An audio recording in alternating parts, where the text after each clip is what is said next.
On va parler pour la plupart pour la plupart des personnes.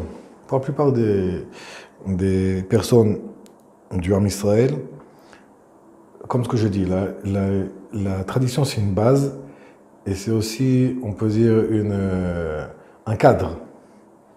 C'est un cadre.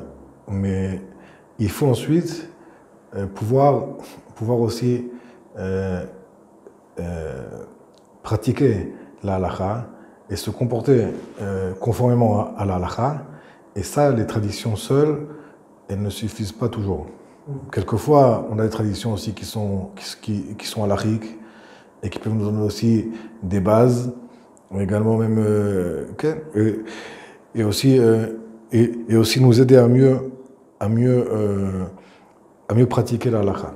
Mais c'est sûr que quelque chose qui est incontournable pour quelqu'un qui veut respecter les lois de la Torah, on ne peut pas respecter toutes les lois de la Torah sans rien étudier et en se suffisant juste des traditions qu'on a reçues. Donc il faut toujours qu'il y ait un équilibre entre la tradition et entre l'étude. Et chaque chose, et la tradition et l'étude, elles enrichissent l'une et l'autre.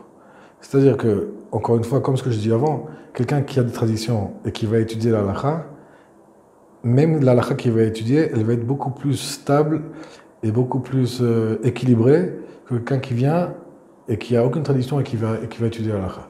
Mais ça va lui permettre, l'étude de la halakha, ça va lui permettre, lui, de savoir qu'il se comporte comme ce que la Torah veut. Et donc, c'est très important d'étudier la halakha, mais de savoir que quand on étudie la halakha, ça ne vient pas contredire une tradition, mais plus l'expliquer, et plus comprendre, et plus approfondir les traditions.